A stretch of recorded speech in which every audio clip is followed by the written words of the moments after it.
Eu queria que você abrisse a sua Bíblia. Antes de orar, eu quero ler um versículo. Provérbios, capítulo 23.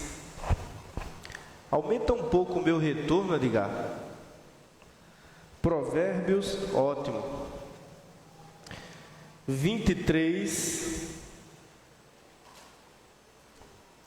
o versículo 7. Eu gostaria que o pessoal da mídia colocasse aqui na versão Almeida, revista e atualizada.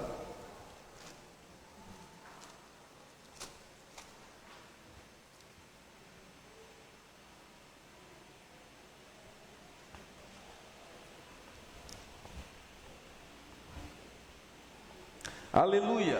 Provérbios capítulo 23, o versículo 7 diz assim: porque como você imagina em sua alma, ele é. Amém. Fique com essa frase na sua mente. Assim como você pensa em sua alma, assim você é. Feche seus olhos agora. Pai, nós queremos te agradecer por esse primeiro domingo de 2025, Senhor. Cremos que esse será um ano bendito em Ti, será um ano próspero, será um ano de muitas experiências e encontros contigo, Pai. Queremos andar com o Senhor ao longo desse ano de 2025.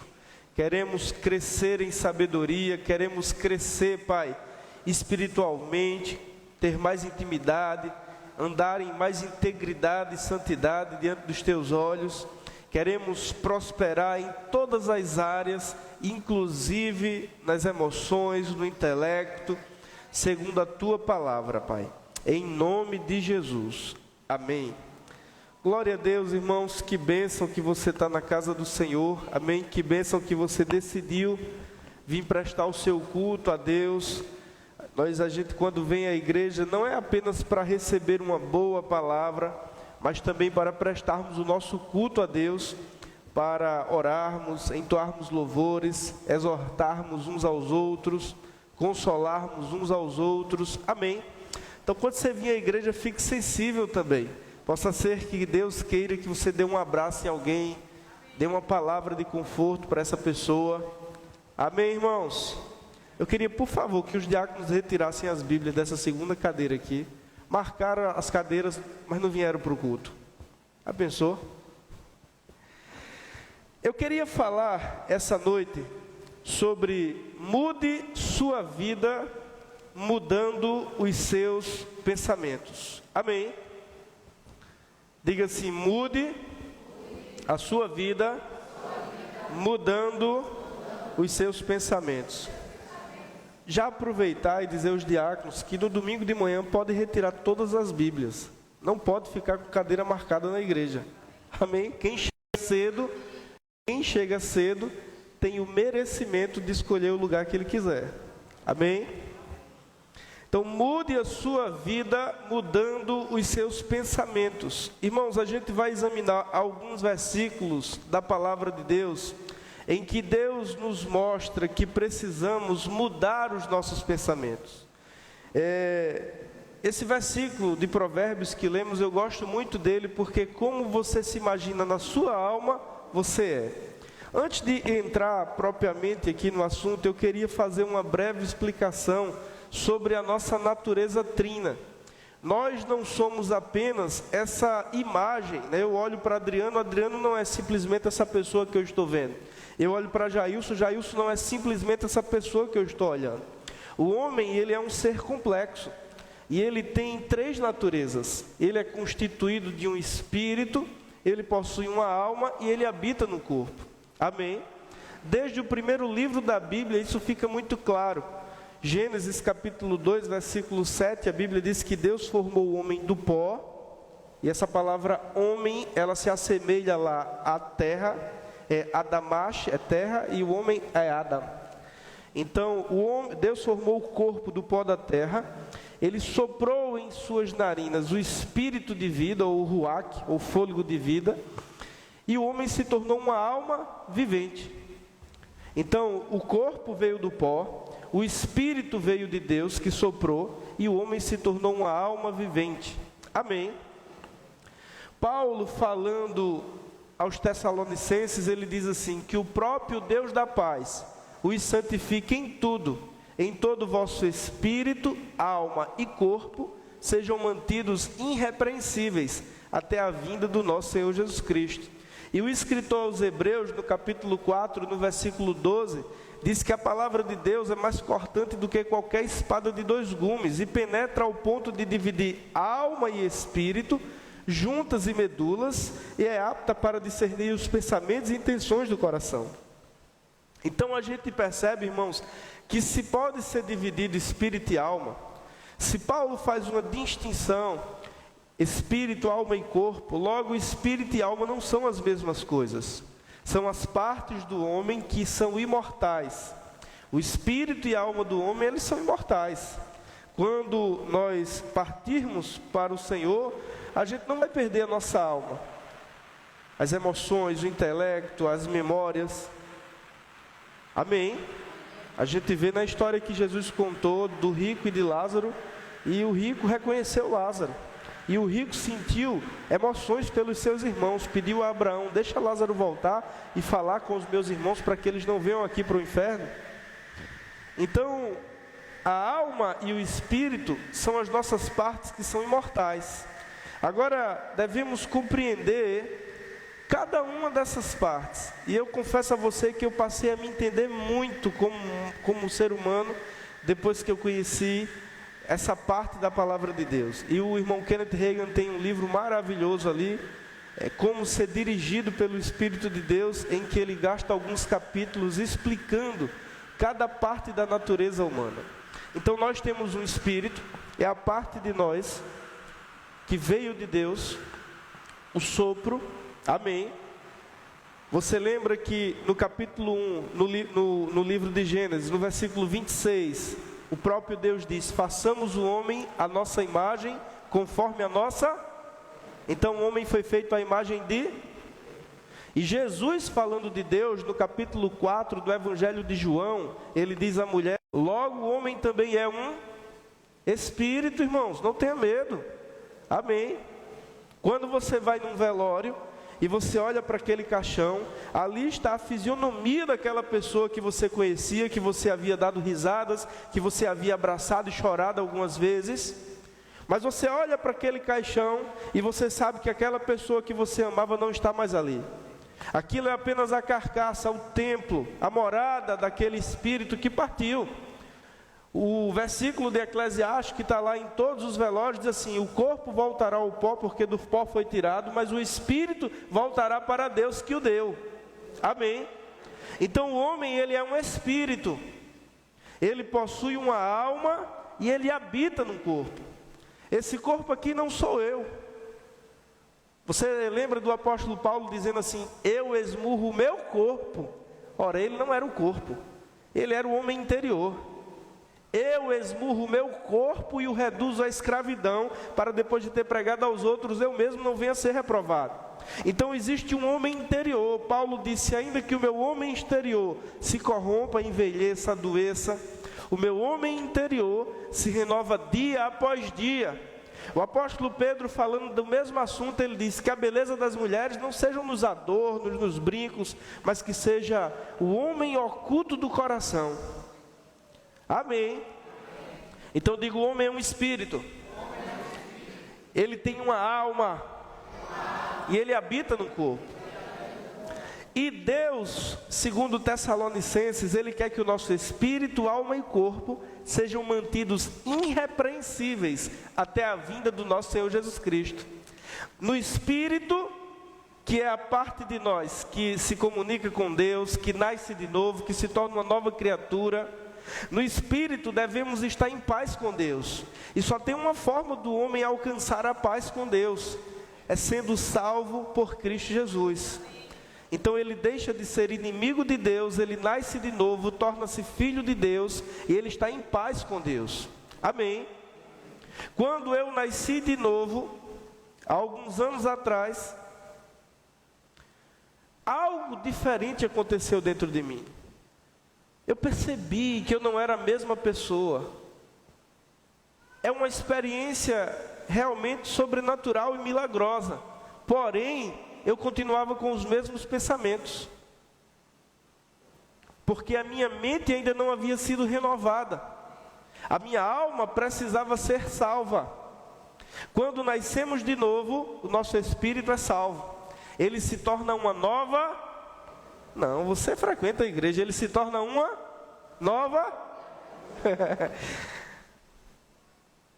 Mas a alma, a mente, continua com os pensamentos, com os costumes, com os ensinos errados. O corpo continua ainda, irmãos, subjugado a fraquezas, a vícios, a maus hábitos. Então é preciso continuar o processo da salvação. Antigamente os crentes diziam assim: eu fui salvo, estou sendo salvo e serei salvo. É exatamente isso. Quando alguém me falou de Jesus e eu entreguei a minha vida a Ele, eu fui salvo. Eu nasci de novo, eu me tornei uma nova criatura. Mas eu estou sendo salvo. A minha alma está sendo salva pela palavra. E um dia o meu corpo será salvo. No abrir e fechar de olhos, nós que estivermos vivos, nos encontraremos com Ele nas nuvens e o nosso corpo será glorificado. O corruptível será absorvido pelo incorruptível. Amém? Aleluia! Teremos um corpo glorificado, que não estará mais sujeito à natureza que herdamos de Adão, a natureza caída, a natureza carnal. Mas até lá, o processo da salvação, ele é contínuo. É por isso que Jesus diz: aquele que perseverar até o fim será salvo. Então o apóstolo Paulo, ele fala sobre uma guerra.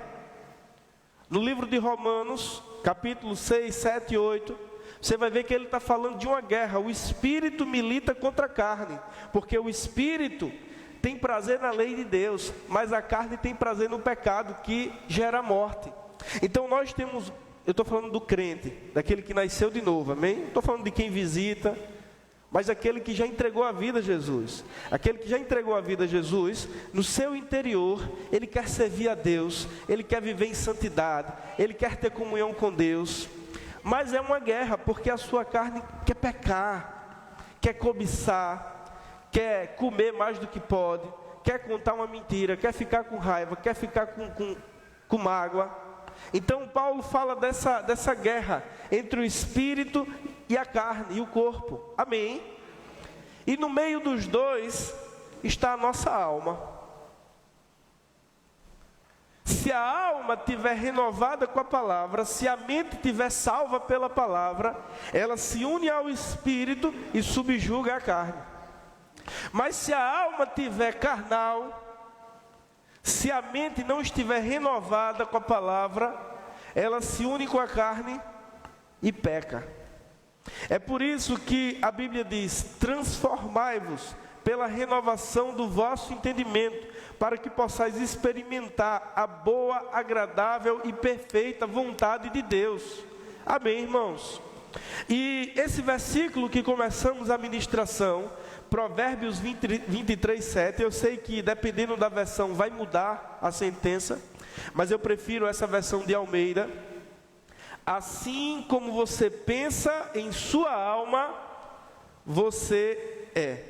Eu vou te dar um exemplo, e talvez você se identifique. Eu lembro quando eu era adolescente, estudava ali na 4ª, 5ª série, e tinha uns meninos feios na minha sala. Mas eles se achavam,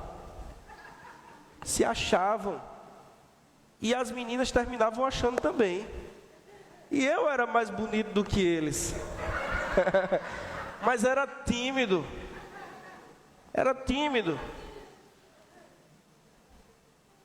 e eu olhava e dizia: rapaz, esse cara feio, amém? Mas ele se achava. E assim como você imagina na sua alma, é. Amém. A nossa vida seguirá a nossa linha de pensamento, boa ou má. A sua vida vai girar em torno daquilo que você pensa. Olha, irmãos, é comprovado de que o caráter de uma pessoa é formado durante os 7 primeiros anos de vida. Isso aí, os neurocientistas, os psicólogos, há muitos anos já falam sobre isso. Muitos de nós fomos criados em uma casa desestruturada, sem os conceitos da palavra, sem o padrão bíblico de uma família. Talvez você foi criado num ambiente de brigas, de discussão, de álcool, sabe, irmãos? De desrespeito. Então, ao longo das nossas vidas, a gente foi condicionado. A nossa mente foram formados conceitos que estão no nosso subconsciente. Coisas que você aprendeu quando era criança e que lá dentro no seu subconsciente está como verdades. E esse condicionamento mental é que geram os nossos pensamentos a respeito das coisas. Eu vou lhe dar um exemplo para ficar claro. Uma criança que cresce numa casa onde os pais brigam, se agridem, não se respeitam, onde tem discórdia ali o tempo todo, inconscientemente ela aprende que aquilo ali é o padrão de família. Então ela criou um condicionamento mental. Todas as vezes que surgir um pensamento na sua mente sobre família, a mente dela vai buscar aquele arquivo, aquilo que eu aprendi ouvindo, aquilo que eu aprendi vendo e aquilo que eu aprendi com as minhas experiências quando eu era criança na casa dos meus pais. Afinal de contas, os meus pais são os meus heróis.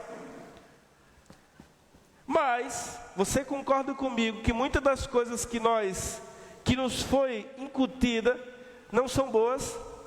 E a gente precisa trocar esses arquivos. Amém? Então diga assim: o que eu aprendi quando criança condicionou a minha mente. E esse condicionamento me gera pensamentos. Diga aí: os pensamentos conduzem a sentimentos. E os sentimentos me conduzem às ações. E as ações me trazem resultados.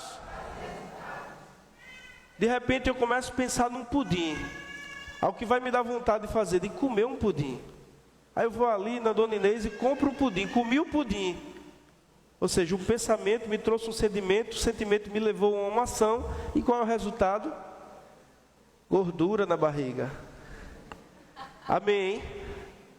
Então é um exemplo. Aquilo que nós pensamos vai nos gerar sentimentos. Esses sentimentos, eles vão nos impulsionar a tomar atitudes, ações. E essas ações vão nos trazer resultados. Esse padrão se repete sobre tudo. O que você aprendeu sobre dinheiro é de onde surgem os teus pensamentos a respeito de dinheiro. O que você pensa sobre dinheiro vai gerar o que você sente. Amém, irmãos? O que você sente vai te levar a agir.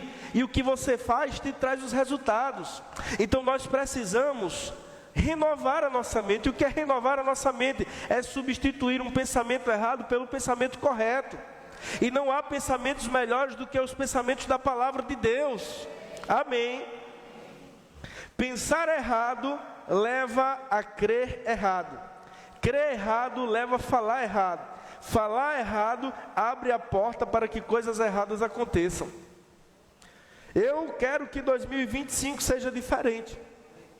Mas se eu não for diferente, vai ser da mesma forma. Amém? Se eu não mudar os meus pensamentos sobre família, sobre casamento, eu vou continuar tendo brigas, desavenças e não vou viver o melhor de Deus para o meu casamento. Se eu continuar com os mesmos pensamentos sobre dinheiro, como é que eu vou mudar financeiramente? Então eu preciso me educar, renovar a minha mente, trocar os pensamentos, aprender o certo, aprender de novo. É aí que está, irmãos. Alguém verdadeiramente humilde não é alguém pobre, é alguém que senta para aprender. O humilde é aquele que tem um coração ensinável. O homem humilde é aquele que olha e diz: rapaz, eu não estou acertando no meu casamento, estou brigando, não consigo me controlar, eu tenho que aprender como dar certo. Eu vou ouvir pregações, eu vou comprar um livro, eu vou me aconselhar com alguém que tem um casamento bem sucedido. E aqui tem outra chave. Como é que você vai se aconselhar sobre casamento com alguém que tem um casamento fracassado? Eu sei, irmãos, que é duro isso. Mas eu não vou pedir conselhos sobre dinheiro a alguém endividado. Eu não vou pedir conselhos sobre eletricidade a um encanador. Ele vai me matar. Ele entende de água e de cano. Amém. O conselho bom é o conselho que está pautado na palavra de Deus. É claro que pessoas que erraram podem te dar conselho dizendo: olha, eu errei porque eu fiz isso. Eu te aconselho porque eu te amo. Não desejo que você passe pelas mesmas situações. Amém, irmãos? Abra comigo em Romanos, no capítulo 12. Então, hoje a gente vai falar sobre cuidar da nossa alma. Amém? Mas perceba, irmãos, que Deus quer que a gente esteja bem no espírito, na alma e no corpo. Porque o que adianta também eu estar salvo no meu espírito, nasci de novo, sou uma nova criatura, conheço a palavra de Deus, tenho comunhão com o Espírito Santo, tenho ouvido a voz de Deus, a minha mente está renovada com a palavra, as minhas emoções estão sob controle, eu me livrei dos complexos, dos traumas, a minha mente está pensando certo, mas eu estou com o corpo todo doente, diabético, hipertenso, acima do peso, problema aqui, problema ali. Não é a vontade de Deus. Que todo o vosso espírito, alma e corpo sejam mantidos irrepreensíveis até a vinda do nosso Senhor Jesus Cristo. Que o próprio Deus da paz os santifique inteiramente. Que todo o vosso espírito, alma e corpo sejam mantidos irrepreensíveis até a vinda do nosso Senhor Jesus Cristo. Então eu não posso cuidar só do meu espírito, vou orar em línguas, ler a Bíblia, e não cuidar do meu corpo. Não procurar me alimentar melhor, fazer uma atividade física, tratar do que precisa ser tratado. Porque, irmãos, o que a gente pode fazer, a gente faz. E o que a gente não pode fazer é que a gente crê em Deus. Não adianta você viver uma vida irresponsável com o teu corpo a vida toda e depois ficar choramingando para Deus te curar. Faça o que está ao seu alcance. Se você sabe que deve caminhar, caminhe. Amém. Se você sabe que precisa ir para uma academia, ganhar massa muscular, melhorar a tua saúde, faça isso. Amém. Glória a Deus, então. Romanos, capítulo 12. Mas, pastor, num culto de Santa Ceia, eu achei que era uma coisa mais espiritual. Ora, também é espiritual. Amém. Deus não quer você por aí doente. Deus quer você sarado e curado. Amém, irmãos? E é você quem vai fazer por você. Ninguém vai fazer o que você precisa fazer. Nem mesmo o seu marido, nem mesmo a sua esposa. É você quem precisa se levantar por dentro, tomar as rédeas da sua vida e dizer: eu vou fazer diferente.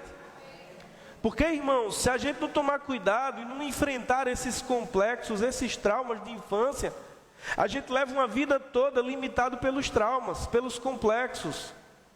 Eu estava há alguns meses no abrigo, eu fui lá porque eu fazia parte até ano passado da diretoria lá do abrigo, e todo mês eu ia lá assinar uns documentos. E eu sempre aproveitava aquela ida para passar um tempo lá com os idosos. E eu conversando com uma senhorinha lá, e de repente eu falei para ela aquele versículo que diz assim: mesmo que teu pai e tua mãe te abandonem, mesmo que a tua mãe te abandone, um filho recém-nascido, Deus jamais, eu não lembro agora o versículo, mas foi esse versículo: ainda que uma mãe que amamente esqueça do seu filho recém-nascido, o seu pai jamais se esquecerá, Deus jamais se esquecerá. E quando eu falei isso, ela começou a chorar. E eu estava tudo bem ali, a gente estava rindo e tal. E aí, conversa vai, conversa vem, ela havia sido dada. Ela era uma senhora já de 80 e tantos anos, quase 90. E assim que a mãe teve ela, a mãe biológica, deu ela. E ela não perdoava, mesmo sem ter conhecido a mãe e o pai. Foi criado por uma família que cuidou dela, tal, mas ela não teve filhos. E agora, na velhice, não tinha ninguém para cuidar dela e precisou ir para o abrigo, né? Mas toda a conversa da gente ali foi que ela passou a vida toda sem entender porque a mãe biológica havia dado ela, e ela carregava esse trauma, e ela tinha essa mágoa, e eu falando ali para ela que ela precisava perdoar, mesmo sem conhecê-la, para que Deus também pudesse perdoá-la dos seus pecados. E eu saí dela, eu digo, meu Deus, 80 e tantos anos, e ela não se livrou desse trauma, ela não se livrou dessa ferida no seu emocional. Então, alguns de nós também, irmãos, temos traumas, temos complexos que a gente traz desde a infância, e que em Cristo a gente precisa enfrentar e resolver essas coisas. Antes de Cristo eu tinha um complexo de inferioridade terrível. Mas um dia, numa pregação, um homem chamado Herênio Ramiro, um pregador, a pregação dele foi, o tema da pregação era, se resolva. Ele disse, você não é o mais feio, mas também não é o mais bonito. Você não é o mais inteligente, mas também não é o mais burro. Tem alguém mais burro? Seu nariz não é tão grande, não é tão pequeno, mas também não é o mais grande. A pregação dele foi basicamente isso. Seu cabelo não é liso, mas também você não é careca. Pior sou eu que sou careca. A pregação dele foi sobre isso, irmãos. Foi um acampamento para adolescentes, jovens e adolescentes. E a pregação foi, se resolva, se aceite, se entenda, enfrente aí os seus complexos. Amém. Talvez alguns de nós precisamos voltar agora, não é regressão da alma não, viu? Mas é voltar, olhar para trás, ver aquilo que te traumatizou, que te marcou. E sabe, eu lendo um livro um dia de Augusto Cury, ele fala que ele é um psiquiatra, né, um médico especializado em psiquiatria. Ele disse que a nossa memória, ela é limitada. Então, ela só privilegia, ela só guarda as memórias que foram marcantes, ou boas ou ruins. E essas memórias que foram marcantes, boas ou ruins, elas são guardadas num lugar privilegiado. Então, algumas coisas estão na nossa memória, irmãos, que não foram tão boas. Situações que te marcaram e que você nem sabe, mas inconscientemente tem trazido danos para você. É por isso que você precisa ver a palavra, eu sou mais que vencedor em Cristo Jesus. Tudo posso naquele que me fortalece. Eu e Deus somos maiorias. Maior é o que está em mim do que o que está no mundo.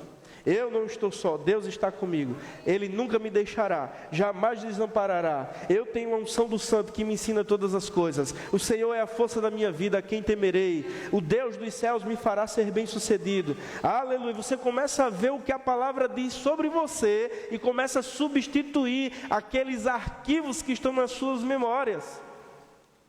Você olha para a sua casa e diz, rapaz, meus pais fizeram melhor do que os pais deles fizeram, tenho certeza. Os meus pais me criaram melhor do que os pais deles os criaram. Mas a responsabilidade agora está comigo, de criar Samuel melhor do que os meus pais criaram. Eu não vou ficar culpando os meus pais pelos erros que eles cometeram, eles deram o melhor que eles puderam. Eles talvez também não receberam. Se eu tiver que perdoá-los, vou perdoá-los, porque se eu não perdoar, eu vou ficar amarrado àquilo ali. Amém.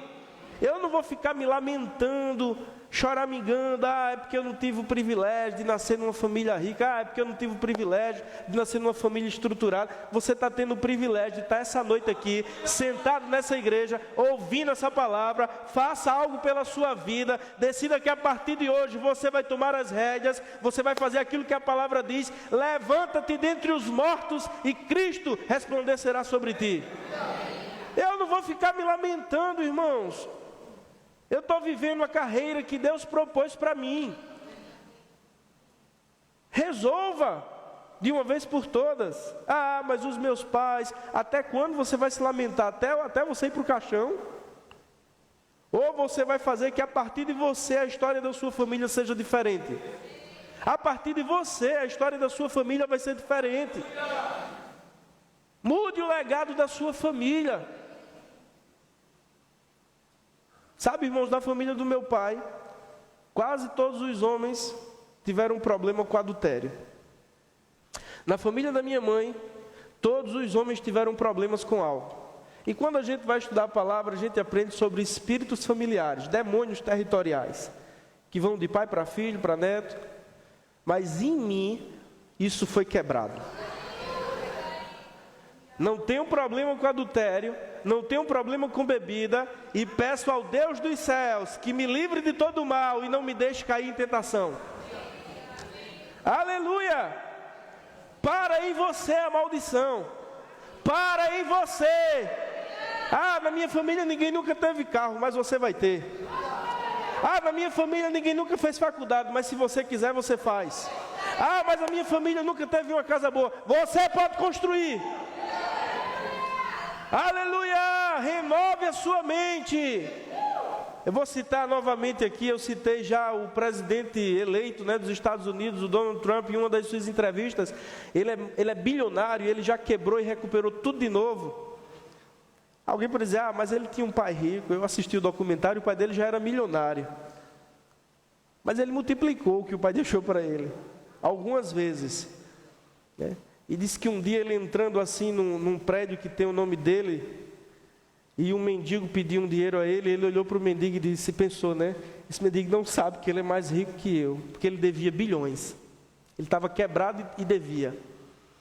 Mas um dia ele dando uma entrevista, ele disse assim, eu descobri que pensar é de graça, e eu decidi pensar grande. Não custa nada, irmãos. Não custa nada. Tem pessoas que têm medo até de pensar grande. Ah, eu vou construir uma casinha. Não, rapaz, aqui dá para fazer uma piscina aqui na frente. Ai, meu Deus, é muito longe aí. Não custa nada pensar. Amém. Não custa nada pensar, irmãos. Aleluia. É melhor você dizer assim, é verdade, meu pai é grande, ele construiu os oceanos. E como eu sou criado à imagem e semelhança dele, eu posso construir também uma piscina aqui. Aleluia! Ah, mas eu não tenho dinheiro para isso. Mas o teu pai tem. A Bíblia diz que ele é dono do ouro, da prata e dos animais sobre as montanhas. E você é herdeiro dele. Basta uma ideia criativa. Ah, mas eu não tenho dinheiro nenhum para começar um negócio. E quem disse que precisa de dinheiro, irmãos? Precisa de uma ideia. E quem é o dono das ideias? E quem foi que criou todas as coisas? E quem foi que criou todos os... Vá para um mato e fica olhando os animais. Você vê um animalzinho colorido, vê uma planta roxa, você vê uma formiga. Olhe para a formiga, meu Deus. Como Deus é criativo. Olhe para uma borboleta, a largata está ali, daqui a pouco sai uma borboleta. Quem foi que criou isso? Foi Deus. Basta uma ideia criativa de Deus soprada no seu espírito. Aleluia! E de repente, amém. Agora a gente precisa renovar a mente. Renovar a mente.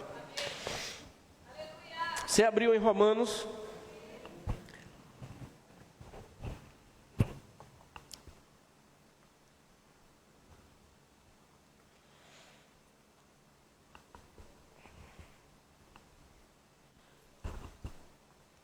É o versículo 2, mas eu não gosto de pular o versículo 1, porque ele é tão importante. Portanto, irmãos, tem irmãos aqui? Então é com você. Portanto, irmãos, rogo-lhes pelas misericórdias de Deus, que se ofereçam em sacrifício vivo, santo e agradável a Deus. Este é o culto racional de vocês. Eu vou te dar um exemplo de como se oferecer a Deus como sacrifício vivo. Apresentando a ele um culto racional. Você trabalhou o dia todo, 8 horas em pé no comércio. Você chega em casa, ainda tem que dar uma geralzinha na casa. Mas você se comprometeu a ler a Bíblia todos os dias e a orar em línguas pelo menos 20 minutos por dia. Aí mesmo naquele dia puxado, o corpo querendo cama, vontade de mexer no celular, você diz, eu vou apresentar a Deus o meu corpo como um sacrifício vivo, santo e agradável. Este é o meu culto racional. Aí você pega a Bíblia, deu sono, aí você se ajoelha. Ou lê andando, experimente ler andando. Leia andando assim, ó. Vai lendo e andando, o sono passa. Amém? Ora andando. Se ajoelhar dá sono, ora andando. Amém, irmãos? Quando eu estou com sono, eu oro andando assim, para um lado e para o outro. Amém? Esse é você apresentar o teu corpo como um sacrifício vivo. Esse é o teu culto racional. É depois de uma quinta cheia de coisas, cheia de tarefas, você dizer, eu vou para a igreja. A vontade era deitar no sofá e ficar deitado. Porque dá em mim também. A diferença é que eu sou pastor, não posso faltar. Você falta de às vezes ninguém nem percebe. Se eu faltar, todo mundo percebe. Amém? Até Samuel não tem um privilégio. Não é privilégio. Amém? Mas ele não pode faltar. Porque ele tem que me acompanhar. Mas é apresentar a Deus o teu corpo como um sacrifício vivo, santo e agradável. Amém, irmãos? Aí veja o que diz o versículo 2. Não se amoldem ao padrão deste mundo, mas transformem-se pela renovação da sua mente, para que sejam capazes de experimentar e comprovar a boa, agradável e perfeita vontade de Deus.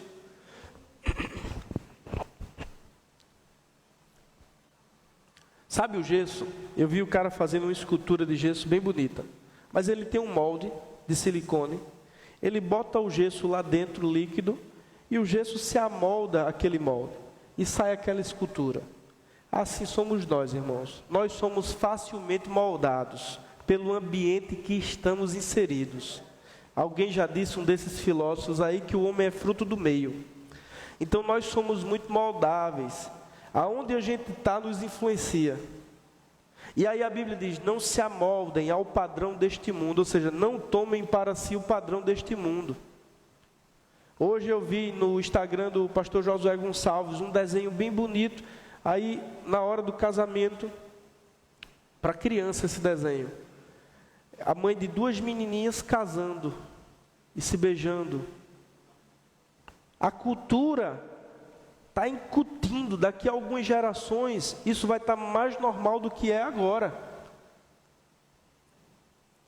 Mas isso não é novidade.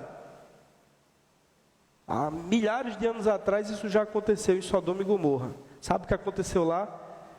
Deus, o próprio Deus, fez cair fogo e enxofre e destruiu as cidades do vale.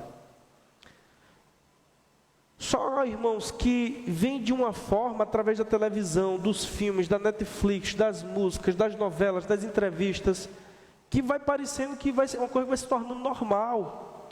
Mas o crente é o povo da Bíblia, é aquele que não se amolda ao padrão deste mundo. Deus fez macho e fêmea e não tem quem mude isso. São verdades que a gente morre por elas, nós quem? Os cristãos.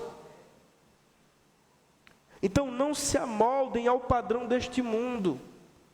Como é que eu faço para não me amoldar ao padrão deste mundo? Porque naturalmente a gente já é moldado. Você liga a televisão, tem um comercial com apelo sexual. Você sai na rua, tem uma música que é sexo cantado. Você está no trabalho, os colegas estão falando sobre não sei quem e tal, e naturalmente você está sendo contaminado. Aí Paulo diz, não vos amoldeis ao padrão deste mundo, mas transformem-se. Como, Paulo, eu me transformo? Como eu não fico parecido com esse mundo? Renovando o vosso entendimento. A palavra renovar, irmãos, é um prefixo. Renovar é tornar novo de novo.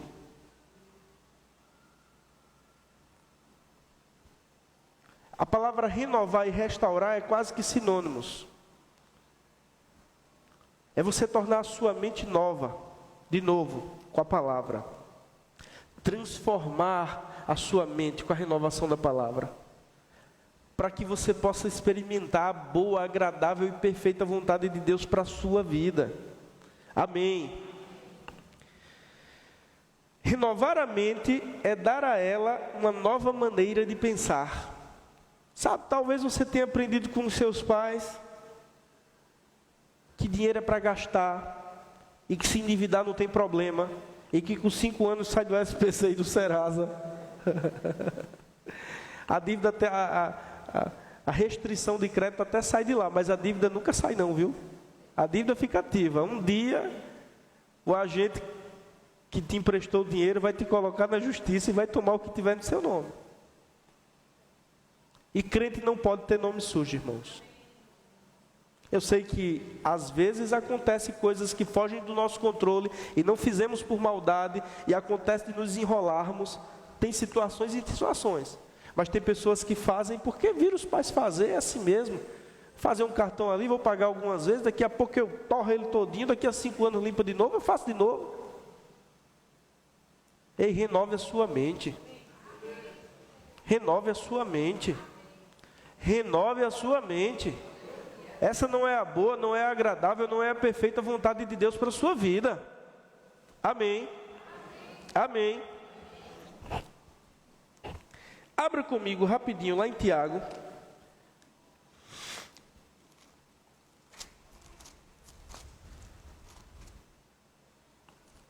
Essa é uma palavra maravilhosa para você começar o ano. Amém.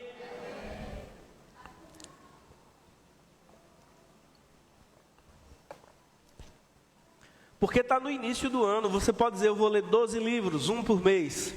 Eu vou ler a Bíblia toda, lendo 10, 15 minutos todos os dias. Amém. E você vai renovar a sua mente. Eu vou ouvir uma ministração a cada 2, 3 dias. Vai lá no YouTube, bota lá esses grandes homens de Deus do nosso ministério. Hoje mesmo eu ouvi uma palavra do apóstolo Sejão. Toda terça-feira, a diretoria do Ministério Verbo da Vida está com um culto transmitido pelo YouTube. Tem lá o apóstolo Guto, Manuel Dias, aqueles grandes homens. Amém, irmãos? Então, decida que você vai renovar a sua mente. Decida que você vai crescer espiritualmente, ministerialmente, intelectualmente, financeiramente, emocionalmente. Aleluia! Faça os seus caminhos prosperarem. E é você quem faz por você, irmãos. Tiago. Veja o versículo 19 como ele começa. Meus amados irmãos. Então ele não está falando aqui para o descrente. Amém? Você concorda comigo? Sim ou não? Você concorda que ele está falando aqui para a igreja? Veja o versículo 21. Portanto, livrem-se de toda a impureza moral e da maldade que prevalece, e aceitem humildemente a palavra implantada em vocês, a qual é poderosa para salvar as vossas almas. Ora, mas eles já não eram amados irmãos, eles já não eram salvos, mas é porque a mente precisa ser salva continuamente. Eu fui salvo quando entreguei a vida a Jesus, eu estou sendo salvo diariamente e eu serei salvo, se eu perseverar até o fim. Então ele diz, meus amados irmãos, está falando com a igreja. E no versículo 21 ele diz, livrem-se de toda impureza moral e da maldade que prevalece, e aceitem humildemente a palavra em vós implantada, ou enxertada em algumas versões, a qual é poderosa para salvar as vossas almas. A palavra, irmãos, ela salva as nossas almas, ela renova a nossa mente. Eu estou lendo o livro de Gênesis agora, que eu estou naquele plano de ler a Bíblia toda. E você está lendo histórias ali de 5.000 anos atrás, mas que de uma forma sobrenatural te abençoa, te alimenta, renova a sua mente, renova a sua confiança em Deus, porque esse não é um livro meramente comum, irmãos. Temos bons livros ali na livraria que vão te abençoar porque são inspirados nesse livro, mas esse é o grande livro. Essa é a palavra de Deus. É sobrenatural. Alguém já disse que é o livro que quando você lê, o autor está do teu lado te explicando e conversando com você. Amém. Amém. Eu gosto do testemunho do Augusto Cury, médico, especialista, e aí ele teve uma ideia de negócio. Ele disse, eu vou ler os 4 evangelhos, ele era ateu, ele disse, eu vou ler os 4 evangelhos e vou traçar uma análise psiquiátrica, é assim? Enfim, você entendeu, da personalidade de Cristo. E na medida em que ele começou a estudar e analisar aqueles evangelhos, ele passou a crer. E tem um livro dele chamado Mestre do Amor. Eu nunca vi alguém falar da crucificação como ele falou ali. Amém? Por quê? Porque esse não é um livro comum, irmãos. É a palavra de Deus, é vida para quem a acha, é vigor para os ossos, é lâmpada para os nossos caminhos, é luz para a nossa vida, amém? Essa palavra aqui é sobrenatural. Quando você se expõe a ela, ela começa a te lavar, te limpar, te transformar, te moldar. Agora você precisa se expor. Uma vez eu ouvi Jânio, um evangelista, falar sobre esse versículo de Tiago, e eu amei o exemplo que ele deu. Ele na época morava em Minas Gerais, e ele disse assim: olha, eu tenho um escritório lá em BH, e eu tenho uma escrivaninha lá. E eu limpo aquela escrivaninha, eu passo o lustramóvel, ela fica brilhando, fica linda. Mas eu deixo o escritório lá trancado. Uma semana, quando eu volto, está todo empoeirado. Está tudo trancado, mas está tudo empoeirado. O acúmulo de sujeira está ali. Eu passo o dedo, suja. Aí a Bíblia diz assim: livrem-se de toda a impureza moral e do acúmulo da maldade. Assim como um móvel na nossa casa, irmão, se a gente não passar o lustramóvel ali a cada 2, 3 dias, ele vai ficar empoeirado, você passar o... Assim é a nossa mente. Naturalmente se acumula maldade lá, porque a mente é o campo de batalha. O diabo, ele lança sugestões e pensamentos na nossa mente. O irmão Reagan diz, e ele ouviu alguém falar também isso, que você não pode impedir que o passarinho sobrevoe a sua cabeça, mas você pode impedir que ele crie um ninho na sua cabeça. O diabo, ele lança pensamentos, amém, pecaminosos, tentações na nossa mente. Então há um acúmulo de maldade lá na nossa mente. É como aquele móvelzinho na nossa casa. Naturalmente, mesmo que a casa esteja toda fechada, você chega ali daqui a 2, 3 dias, tem poeira lá. Assim é a nossa mente. E assim como a gente tem que passar o lustramóvel lá, no móvelzinho, a gente tem que passar o lustramóvel na nossa mente. Livrem-se de toda a impureza moral e do acúmulo da maldade. E aceitem com mansidão a palavra em vós enxertada, a qual é poderosa para salvar as vossas almas. A nossa mente, ela precisa ser salva com a palavra de Deus, irmãos. Diariamente. Alguém chegou para F.F. Bosworth, o autor daquele livro Cristo, aquele que cura. Ele foi um dos pioneiros do ensino sobre a cura divina. E alguém chegou para ele, e disse assim: irmão Bosworth, por que é tão difícil levar os crentes a receberem a cura por meio da fé? Aí ele disse: porque os crentes alimentam o seu corpo pelo menos 3 vezes por dia, mas o seu espírito alimentam com um lanche frio no domingo pela manhã, porque o culto principal nos Estados Unidos é no domingo pela manhã. Então muitas vezes assim estamos nós. A gente alimenta o nosso corpo 5, 6 vezes por dia, que eu lhe conheço, eu sei que você come bem. Mas o seu espírito você alimenta 1 vez por semana aqui na igreja. Aqui você não come um lanche frio não, aqui você come um jantar bom. Mas tem igrejas que infelizmente é um lanche frio. Amém. Então precisamos alimentar o nosso espírito para que possamos ter uma fé forte. É por meio da alimentação contínua que a gente mantém o nosso corpo nutrido, irmãos. É por meio de uma alimentação contínua e diária que você mantém o seu corpo forte, com os minerais e com as vitaminas e com os nutrientes que você precisa. É também por meio de uma alimentação contínua que o nosso espírito se mantém forte, que a nossa fé se mantém ativa. Amém. Para quando o dia mau chegar, você resistir firme. Agora, se o dia mau chega e você está fraco, você enlouquece, você se desespera, você esperneia, você chora. Mas graças a Deus que a gente vai se manter forte, para no dia mau a gente resistir ao diabo e ele fugir de nós. Amém? O que diz Josué 1:8? Medita nessa lei de dia e de noite, para que tenhas o cuidado de fazer tudo quanto nela está escrito, e então farás prosperar os teus caminhos. Por que meditar, irmãos, de dia e de noite? Para renovar a mente, para passar a pensar como Deus pensa. Deus pensa em falta? Eu estou lhe fazendo uma pergunta. Deus pensa em falta? Deus pensa em doença? Deus pensa em morrer jovem? Não, irmãos. Então eu quero pensar como Deus pensa. E como pensar como Deus pensa? Pondo a sua palavra na minha mente, no meu coração. Amém. Para terminar, abra comigo em 3 João. Fica aí depois de Tiago, depois de Pedro.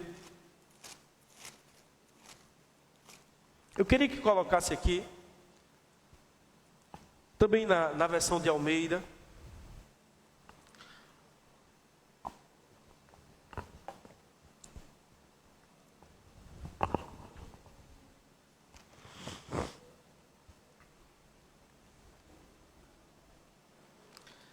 Na verdade, eu disse que ia terminar agora, mas ainda tem mais 2 versículos que eu tenho que ler.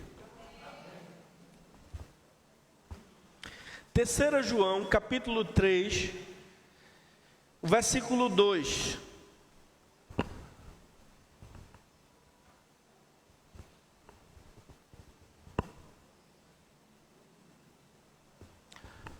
Ó como diz aqui, ó, a versão de João Ferreira. Amado, acima de tudo, faço votos por tua prosperidade e saúde. É a vontade de Deus que você seja próspero e saudável. Amém? Amado, acima de tudo, faço votos por tua prosperidade e saúde, assim como é próspera a tua alma. Ele está condicionando que seremos prósperos e saudáveis se a nossa alma for próspera. Para que eu tenha uma vida próspera e tenha uma vida saudável, a minha alma precisa estar próspera. Porque, irmãos, a mente ela tem controle sobre o corpo. Se a minha mente não está salva pela palavra, se as minhas emoções não estão salvas pela palavra, as minhas emoções podem me adoecer. Uma vez eu vi no Discovery Channel um documentário sobre, o nome do documentário, se não me engano, era O Efeito Placebo, que era o poder da mente sobre a cura no corpo, né? O efeito placebo, para que você talvez tenha alguém aqui que não saiba, às vezes os médicos dão um comprimido de farinha para uma pessoa, dizendo que aquele é o remédio para curar ela. Ela acredita naquilo e a sua mente produz cura no seu corpo. E esse documentário era o seguinte: 10 pessoas tinham o mesmo problema no joelho. 5 foram cirurgiadas e 5 tiveram apenas uma incisãozinha. Mas não foi dito a eles. E eles acreditaram que haviam feito a cirurgia e que o negócio estava resolvido, pois eles tiveram um desempenho, alguns até melhores do que os que fizeram a cirurgia. Esse é o efeito placebo. Eu já fui técnico de enfermagem, eu trabalhava na hemodiálise. E o paciente passa 4 horas ali, via de regra, fazendo a sessão de hemodiálise. E tinha um paciente que era segunda, quarta e sexta, seu Alexandre, o nome dele, ele era diabético, e ele era viciado em dipirona. Todo mundo que ficava com ele, sabia que ele, assim que era conectado à máquina, ele inventava que estava com dor de cabeça, e pedia dipirona. E aí sabe o que é que o médico dizia?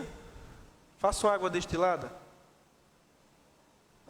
A gente ia lá, fazia água destilada, daqui a 15 minutos. E aí, seu Alexandre, a dor de cabeça passou. A dipirona comigo é tiro e queda.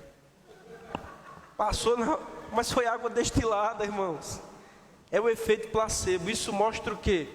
O poder que a mente, que os pensamentos têm sobre o corpo. Então, uma mente doente, irmãos, as emoções doentes, a mente pensando coisas ruins, vai afetar todo o corpo. É por isso que João está dizendo ali, cadê o versículo? Tiraram. Amado, acima de tudo faço votos por tua prosperidade e saúde, assim como é próspera a tua alma. Para nós termos prosperidade e saúde, precisamos primeiro estar com a mente próspera, renovada, a visão ampliada, pensando grande, pensando positivo. T.L. Oswald tem um livro ali extraordinário, O Poder do Desejo Positivo, ou do Pensamento Positivo. Extraordinário esse livro. Você tem que pensar como a palavra de Deus manda você pensar, irmãos. Pensamentos prósperos, uma mente próspera, para que você viva prosperidade, para que você viva saúde. Amém. Tem gente que gosta de colecionar doença, só fala em doença, só fala em sintoma. Quando alguém diz, eu estou sentindo isso, é porque você não sabe o que é que eu estou sentindo. Se você fala em doença, é o que você vai viver. Fale em cura. Fale em provisão. Eu não estou dizendo que você vai estar morrendo e não vai dizer para ninguém lhe socorrer. Mas perceba que a sua carne gosta. A sua carne gosta de ficar contando lamúria para as pessoas terem compaixão de você. Irmãos, isso eu não ouvi ninguém falar não, é algo que eu acredito. Eu penso que o pior lugar para um ser humano estar é quando ele está sentindo pena dele mesmo. Para mim é a pior desgraça, é o pior lugar, é quando a pessoa está embaixo do fundo do poço. É quando ela está sentindo pena dela mesma. Porque só você pode fazer algo por você. Amém. Só você pode pegar as promessas de Deus, crer nelas e dizer, Senhor, eu creio no que Tu falaste na Tua palavra, eu vou viver isso. Ninguém pode fazer isso por você.